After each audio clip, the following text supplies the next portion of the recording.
नमस्कार विद्यार्थियों। पिछले वीडियो में मैंने बादल राग के कुछ अंश पढ़े थे। अब आगे उसके आगे का भाग मैं पढ़ाऊँगी, जो इस प्रकार है। अट्टालिका नहीं है रे आतंक भवन। पिछले भाग में कवि ने ये बताया था कि बदलाव जो है वो जब होता है तो समाज के निम्न दबे कुचले जो लोग हैं उन्हीं को अधिक फ़ायदा होता है, पूंजीपतियों को उससे नुकसान होता है, इसलिए वो दुखी होते हैं। अब इसके आगे बता रहे हैं कि जो समाज के पूंजीपति होते हैं उनके खुद के भवन तो नहीं होते, लेकिन वो गरीबों को आतंकित करने वाले भवन अवश्य बनाते हैं। वे हमेशा गरीबों का शोषण करते हैं। सदा पंख पर ही होता जल विप्लव प्लावन। और कह रहे हैं कि अधिक वर्षा से सदैव बाढ़ आती है, और जब बाढ़ आती है तो वह बाढ़ सदैव कीचड़ भरी धरती को ही डुबोती है, अर्थात भयंकर जल प्लावन सदैव कीचड़ पर ही होता है। क्षुद्र प्रफुल्ल जलज से सदा छलकता नीर। आगे कवि कह रहे हैं कि परंतु यही जल प्लावन कमल की पंखुड़ियों पर पड़ता है तो वह अधिक प्रसन्न हो उठता है, अर्थात प्रलय से धनवान वर्ग ही प्रभावित होता है। निम्न वर्ग में बच्चे हमेशा खुश होते हैं। रोग शोक में ही हंसता शैशव का सुकुमार शरीर। और आगे कह रहे हैं कि निम्न वर्ग के जो बच्चे होते हैं उनका शरीर कोमल होते हैं, इसलिए रोग या कष्ट के समय में भी मुस्कुराते रहते हैं। वे क्रांति से खुश होते हैं। पूंजीपतियों ने आर्थिक साधनों पर कब्जा जमा लिया है, लेकिन वो जो धन एकत्रित करने की उनको और अधिक इच्छा है, वो जब क्रांति आती है तो वह इच्छा उनकी पूरी नहीं हो पाती, इसलिए वो दुखी होते हैं। वे इतने धन पर भी प्रसन्न नहीं होते, इसलिए उनको शांति नहीं मिलती है। आतंक अंग से लिपटे भी आतंक अंक पर काँप रहे।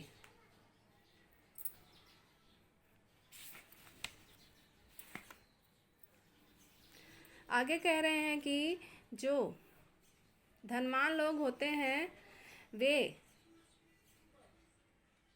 कितने भी धन उनके पास होता है, सब सुख सुविधा होता है, लेकिन जब समाज में कोई बदलाव आने को होता है, जिस प्रकार बादल गरजता है उसे सुनकर लोग काँप जाते हैं, उसी प्रकार जब समाज में कोई बदलाव होने को होता है तो उनके हृदय भी काँप जाते हैं।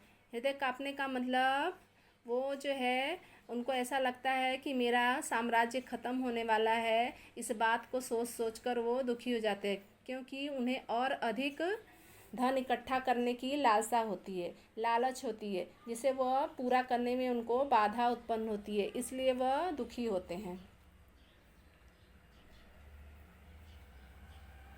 धनी वज्र गर्जन से बादल त्रस्त नयन मुख ढाप रहे हैं। और आगे कह रहे हैं कि क्रांति की गर्जना सुनकर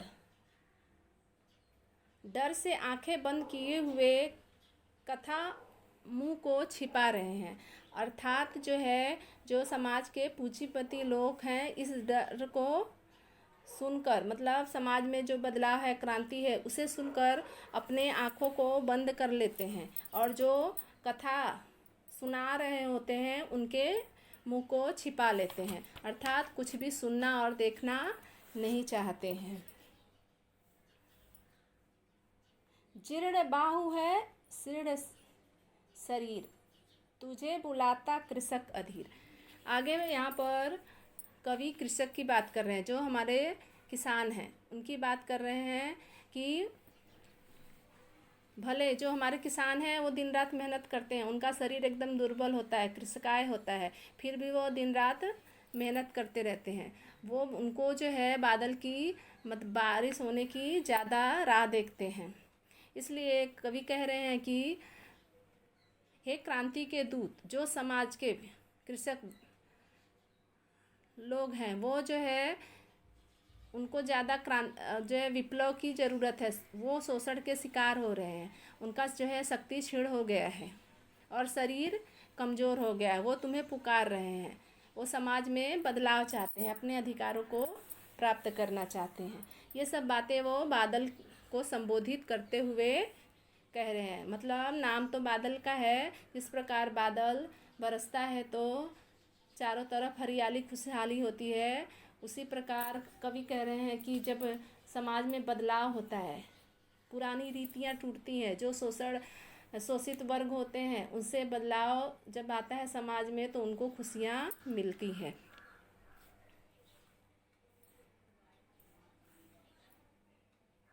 चूस लिया है उसका सार, हाड़ मात्र ही है आधार, हे जीवन के पारावार। आगे कह रहे हैं कि जो कृषक वर्ग हैं वो तुम्हें पुकार रहे हैं, लेकिन शोषकों अर्थात पूंजीपतियों ने उनकी जीवन शक्ति छीन ली है। उनका सारा जो उसके अंदर सार था, अर्थात जो अच्छाई थी, वो सारे जो है तत्व वो लोग उसमें से चूस लिए हैं, यानी उनको निर्जीव करके छोड़ दिए हैं, उनका सब कुछ छीन लिया है। सिर्फ क्या बचा है उनके पास, हड्डियों का ढांचा रह गया है। इसलिए हे जीवनदाता, तुम वर्षा करके इनके दुख दूर करो, क्रांति करके शोषण को दूर करो, अर्थात वर्षा करके किसानों की गरीबी को दूर करो। इसीलिए जो है कवि बादल को पुकार रहे हैं कि समाज के जो है लोग जो उनकी राह देख रहे हैं, खासकर किसान, उनके दुख को दूर करो। यहाँ पर सिर्फ जो है बरसात से समाज के जो हरियाली, मतलब कृषि में हरियाली आएगी, सबको जीवन दान मिलेगा, उसी के माध्यम से, बादल के माध्यम से कवि समाज में बदलाव लाने की भी बात कर रहे हैं, जिससे लोगों को उनका अधिकार प्राप्त हो। धन्यवाद।